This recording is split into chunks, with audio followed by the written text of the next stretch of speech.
भारत के सभी राज्यों की खबर SNS न्यूज चैनल पर, खबर जो आपको रखे सबसे आगे।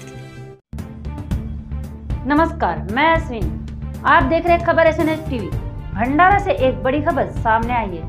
बताते चले कि बहुजन रिपब्लिक सोशलिस्ट पार्टी और Gosekhurd project victim rights action committee की ओर से आज 15 फरवरी 2024 गुरुवार को 11:30 बजे के दरमियान दशहरा मैदान शास्त्री चौक से कलेक्टर कार्यालय पर दिया धरना। इस धरना में बड़ी संख्या में परियोजना पीड़ित थे मौजूद। इस आंदोलन से भंडारा शहर में यातायात भी हुआ बाधित। आइए दिखाते हैं हमारे संवाददाता की ये रिपोर्ट।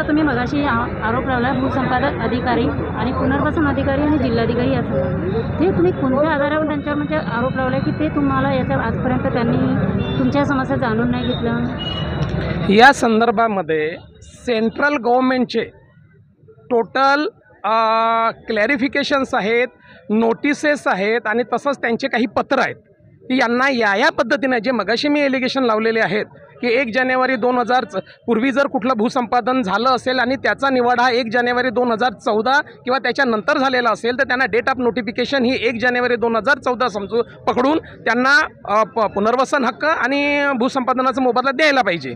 हे सेंट्रल गव्हर्नमेंटचा 15 ऑक्टोबर 2015चं लेटर आहे। त्याच्यावर महाराष्ट्र गव्हर्नमेंटनी खूप पत्रव्यवहार केला आणि शेवटी फायनली त्यांनी सांगितलेलं आहे की नाही आम्ही सांगतो तसाच करा। त्याच्या संदर्भात होरीलाल वर्सेस होरीलालचं सुप्रीम कोर्टचा निर्णय आहे, आपल्या नागपूर हायकोर्टाचे काही आदेश आहेत, यांनी असं द्यायला पाहिजे। हे आदेश असतानासुद्धा यांनी दिलेलं नाही आहे। म्हणजे आम्ही प्रत्येकाच वेळेस का कोर्टातच जायचं का? यांच्याकडे अधिकार आहेत, यांच्याकडे सगळं काही आहे। त्याच्यानंतर भूसंपादनामध्ये अड्याडचं एक सगळ्यात मोठं प्रकरण आहे की टोटल बेकायदेशीर भूसंपादन केलेलं आहे, त्याचे पुरावे सगळे आहेत। हायकोर्टाने ते निवाडा तो रद्द केलेला आहे, पण सुप्रीम कोर्टने एक टेक्निकल पॉईंट घेऊन निवाडा व्हॅलिड ठरवला। पण तत्कालीन जिल्हाधिकारी माधवी खोडे आणि भूसंपादन अधिकारी जोशी यांना कारवाईचे आदेश सुप्रीम कोर्टच्या याच्यामध्ये आहेत, निर्णयामध्ये ते सुद्धा यांनी केलेले आहेत। मग जबाबदार कोण? सुप्रीम कोर्ट जर यांना जबाबदार धरत असेल तर आम्ही तर धरणारच ना। आणि माहितीच आहे आम्हाला की सगळ्या यांच्या हातामध्ये असते आणि आत्ताही जर करतो म्हटलं तर हेच लोक करू शकतात। सर, आता इतके वर्षानंतर आज हा प्रश्न कसा काय उठला? नाही, हा प्रश्न आजच उठलेला नाही, हा प्रश्न 35 वर्षापासून उठलेला आहे, परंतु सरकार आमच्या प्रकल्पग्रस्ताकडे लक्ष देत नाही, म्हणून आम्हाला हा मोर्चा आज काढावा लागला। आणि या मोर्चाच्या माध्यमातून जर आमचे प्रश्न सुटले नाहीत तर आम्ही याच्यानंतरसुद्धा फार मोठा मोर्चा काढून आम्ही शासनाला हे आमच्या मागण्या मंजूर करण्याकरता भाग पाडू। ह्या ज्या मोर्चामध्ये आंदोलनामध्ये फक्त एकाच गावचे उपस्थित आहेत का पूर्ण भंडारा जिल्हा? नाही, पूर्ण भंडारा जिल्ह्यातील लोक उपस्थित आहेत। गावचे लोक उपस्थित आहेत, येऊन खमारीचे सुद्धा भरपूर लोक उपस्थित आहेत। खमारीला पुनर्वसन आजपर्यंत मिळालं नाही? मॅडम, कोणत्याच प्रकारचं पुनर्वसन मिळालेलं नाही। आणि मेन म्हणजे नदीकाठावरचे जे 60 कुटुंब आहेत यांना फार मोठा धोका पावसाळ्यामध्ये तर आम्ही रात्रभर जागून काढतो मॅडम। आणि मला सांगा, आजपर्यंत कोणी म्हणजे खासदार किंवा कोणी खासदार आजपर्यंत आमदार खासदारांनी फक्त आम्हाला आश्वासनं दिले तर तुमच्या गावाचं पुनर्वसन होणार आहे, तुमच्या गावाचं पुनर्वसन होणार आहे। आता आमच्याकडे कोणीही आमच्याकडे पाहत आहे, फक्त आम्हाला खोटे आश्वासनं देतात। आता काही महिन्यापूर्वी आमदार साहेबांनी पट्टे वाटप केले होते, पट्टे आमच्या गावाचे पट्टे वाटप अजूनही काय झालेलं नाही। आमच्या गावाचं कोणत्याही प्रकारची दखल घेतलेली नाही। रात्रंदिवस दरवर्षी मॅडम, दरवर्षी पावसाळ्यामध्ये माझ्या गावाचं 2 घरं 4 घरं असे नदीमध्ये समाविष्ट होत आहेत, तरी शासनाची आमच्याकडे आणि कोणत्याही राजकीय पक्षाची आमच्याकडे काही लक्ष दिलेली नाही। माझा वाढीव कुटुंबाचा समस्या आहे मॅडम। आम्हाला वाढीव कुटुंब अजूनही मिळालेला नाही। जसा 2 नंबरचा पॅकेज पाहिजे होता, आम्हाला तो 2 नंबरचा पॅकेज मिळावा अशी आमची मागणी आहे। आणि तसेच आम्ही प्रकल्पग्रस्त बेरोजगार आहोत, त्यांना आम्हाला काहीतरी मोबदला म्हणून द्यावा, नाही तर नोकरी द्यावी अशी माझी मागणी आहे मॅडम। पण आमच्याची समस्या अशी आहे की आमच्या गावी जो कारवाई झाली आहे, 9ची कारवाई 2013च्या कायद्यानुसार, ती 9ची कारवाई झाली, 9ची कलम जी आहे गोसेची कारवाई झालेली आहे, पुनर्वसनाची 9ची कारवाई झालेली आहे। ही कारवाई प्रशासनाने कुठेतरी थांबविली गाव सांगा गाव. आणि दौडीपार गाव आहे, दौडीपार गाव, बेला दौडीपार, या गावची नऊची कारवाई झाली असून सुद्धा प्रशासनाने जे पाठपुरावा करायला पाहिजे, आम्ही पाठपुरावा करायला पाहिजे, तो पाठपुरावा केला नाही. आणि आमच्या संपूर्ण गावकऱ्यांनी पाठपुरावा केलेला असून प्रशासन याकडे दुर्लक्ष नेहमी करत आहे. 2020मध्ये विद्यमान जे आता उपमुख्यमंत्री आहेत फडणवीस साहेब, हे सुद्धा आमच्या गावी येऊन आलेले आहेत. 2020मध्ये सर्व जिल्हाधिकारी होते, ते पण सुद्धा आमच्या गावी परिस्थिती पाहायला आले होते, तर सुद्धा यांनी आमच्या गावची योग्य ती दखल घेतलेली नाही. म्हणून आमच्या गावचे जे जवळपास 40 घरे त्या पुरामध्ये उद्ध्वस्त झालेली होती. मॅडम, तुमच्या गावाला कधी आले नाही? आम्ही कागदोपत्री व्यवहार पूर्ण झालेला आहे मॅडम, आमच्या वारंवार व्यवहार झालेला आहे, पाठपुरावा झाला, परंतु याकडे प्रशासन दुर्लक्ष करीत आहे. आणि आम्हाला जो पुनर्वसन पाहिजे आहे तो गोसेबाधितमधून पाहिजे आहे. हा जिल्हा व्यवस्थापन जो आहे, आपत्ती व्यवस्थापन, त्याच्यामधून तो त्यांनी काढलेला आहे पुनर्वसन, पण आम्हाला तो पाहिजे नाही. आम्हाला पाहिजे गोसेबाधित पुनर्वसन.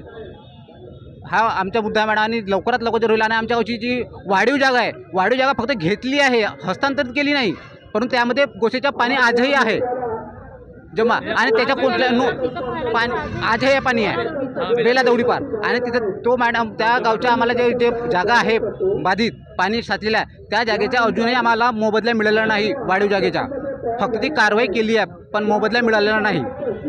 आमच्या गावी मॅडम आतासुद्धा जर नवीन बांधकाम करण्यास आम्ही तयार झालो तर पायवा जर खोदला तर तिथं पाणी लागतो, 3 फुटावर 2 फुटावर पाणी लागतो. जो संडासचे जे गड्डे आहेत मॅडम, गडर, ते सुद्धा भरून गेलेले आहेत. आजची कंडिशन आहे, वर्तमान परिस्थिती आहे मॅडम आमच्या गावची, एकही लोकांना पुनर्वसन मिळालेलं नाही. आमच्या गावची 9ची कलमची कारवाई आहे ती झालेली आहे मॅडम, त्याच्यावर स्थगिती आणली आहे. ते आम्हाला त्यांनी काही याची माहिती आम्हाला दिलीच नाही गोसे विभागाने. मी अंशतः बाधित प्रकल्पग्रस्तांचा प्रेसिडेंट आहे. माझ्या गावामध्ये प्रकल्पग्रस्तांचे जो तुमचा GR 2013चा वाटप करण्यात आला, त्यामध्ये पूर्णतः बाधित आणि अंशतः बाधित 2 भाग पाडले. तर अंशतः बाधितवाल्यांना 2.90 लाख रुपयाची मजुरी देण्यात आलेली नाही. आमच्याच गावामध्ये हा प्रकल्प असून आम्हाला 35 वर्षापासून एक बुंद पाणी मिळालेलं नाही, आणि त्यामुळे आमची परिस्थिती हलाखीची झालेली आहे. तरी अंशतः बाधित हा शब्द काढून आम्हाला मजुरीची म्हणजे 2,90,00,000ची जी ही रक्कम आहे ती आम्हाला ताबडतोब देण्यात यावी आणि आमचा प्रश्न सोडवण्यात यावा. नाही तर आम्ही आत्महत्यासुद्धा करण्यास तयार आहोत. यानंतर याला महाराष्ट्र सरकार जबाबदार राहील. एवढं बोलून मी आपलं भाषण संपवतो. गोशी खुर्द प्रकल्पग्रस्त जे लोक आहेत, ज्यांची घरं आज काठावर आहेत, ज्यांचे घरं आज मध्यंतरी आहेत, अशा लोकांना अजूनपर्यंत कुठल्याही प्रकारचा न्याय मिळालेला नाही. सरकारने आश्वासनं दिले, राजकीय पक्ष यामध्ये समाविष्ट झाले, त्यांनीसुद्धा आश्वासनं दिले, पण अजूनही गोशी खुर्दच्या लोकांना न्याय मिळाला नाही. बेरोजगारी वाढलेली आहे, हाताला काम नाही आहे, आणि अशा परिस्थितीमध्ये त्यांचा हक्काचा अधिकाराचा पैसासुद्धा अजून पूर्णतः त्यांना मिळाला नाही. अंशबाधित म्हणा किंवा पूर्णतः बाधित म्हणा, यांना अजूनही अधिकार मिळालेले नाही. यासाठी सरकारला दोषी धरून आम्ही आज गोशी खुर्द संघर्ष समिती आणि बहुजन रिपब्लिकन सोशलिस्ट पक्ष यांच्या वतीनं डॉक्टर सुरेश माने सरांच्या नेतृत्वामध्ये आम्ही आज जिल्हाधिकारी कार्यालयावर जात आहोत. त्यांना आपल्या हक्काची मागणी करत आहोत. ह्या चेतावणी म्हणून आहे. जर असं झालं नाही तर यानंतर पुन्हा आम्ही नागपूरला मोठा विधानभवनावर पुन्हा मोठा मोर्चा काढू. इलेक्शनच्या आधी जर पुन्हा कुठं अधिवेशन भरत असेल त्या ठिकाणी आम्ही आधी जाऊ आणि आपले हक्क अधिकार मागू. जर तेवढे करून मिळत नसतील तर आम्हाला आमच्या हातात शस्त्र घ्यायला सरकारने भाग पाडू नये, ही आमची चेतावणी आहे. बेरोजगार जे युवक आहे ते हातात शस्त्र घेतल्याशिवाय राहणार नाही. या ठिकाणी एवढंच बोलतो, जास्त बोलायचं नाही. गावावरून 50 माझे नदी काठावरचे ढिवर बांधव या ठिकाणी मोर्चाला हजर झालेले आहेत. आणि दरवर्षी माझ्या ढिवर बांधवांचे घरे हे नदीमध्ये समाविष्ट होत आहेत. तरी शासनाने तात्काळ यांची काळजी घेऊन माझ्या ढिवर बांधवांचे नदी काठावरच्या 60 घरांचे लवकरात लवकर स्थानांतरण करावं अशी माझी गावातर्फे सरपंच या नात्याने मागणी आहे. आणि माझ्या ढिवर बांधवांना त्यांच्या रोजगाराचे साहित्य आणि त्यांना रोजगार मिळवून द्यावं अशी माझी मागणी आहे शासनाला. परत माझ्या नदीकाठावरचे जे शेतकरी आहेत त्यांच्या शेत्या याच्या बॅकवॉटरच्या पाण्यामुळे मध्ये समाविष्ट झालेले आहेत, त्यांना न्याय द्यावं. त्यांच्या शेत्या याच्यामध्ये प्रकल्पग्रस्तामध्ये समाविष्ट करावं आणि या प्रकल्पाच्या पाण्यामुळे माझं गाव दलदल झालेलं आहे आणि माझ्या नदीकाठावरच्या लोकांना फार मोठा धोका आहे. तरी शासनाने आणि अधिकाऱ्यांनी आजपर्यंत कोणत्याही प्रकारची काळजी घेतलेली नाही, कोणत्याही प्रकारची दखल घेतलेली नाही. पण याच्या पुढे लवकरात लवकर दखल घेऊन या माझ्या गावाचं आणि माझ्या काठावरील बांधवांचं, ढिवर बांधवांचं लवकर स्थानांतरण करावं अशी माझी गावातर्फे सरपंच या नात्याने मागणी आहे. 30 गावांचं पुनर्वसन हे बाकी आहे. सरकारने या 30 गावांचं पुनर्वसन लवकरात लवकर करावं आणि जे जिल्हाधिकारी आणि 3 अधिकारी आहेत की ज्यांनी आजपर्यंत फक्त चेहरे बदललेले आहेत, बाकी पद तेच आहेत, अशा लोकांनी जी बर्बादी केली आहे यांना ताबडतोब आदेश देऊन नवीन कायद्याप्रमाणे यांचं पुनर्वसन करण्यात यावं. जी गावं डुबलेली आहेत त्यांचं आणि जी गावं आता डुबणार आहेत, आजूबाजूची शेती जे गेलेली आहे परंतु गावं थोडी उंचीवर आहे, त्याचं कुठलंही कारण न सांगता ही गावे ताबडतोब पुनर्वसनामध्ये घेण्यात यावीत. अन्यथा जसं धर्मा पाटील साहेब असतील किंवा आता जे काही आत्महत्या लोकांनी केले तसे आता लोकांची आत्महत्या करण्याची वाट बघू नये. नाही तर लोक स्वतः तर मरतीलच, पण नवीन एक नक्षलवादी तयार होईल आणि त्याला सर्वस्व जबाबदार हे शासन राहील. आयोजन केलं काय, कशाबद्दल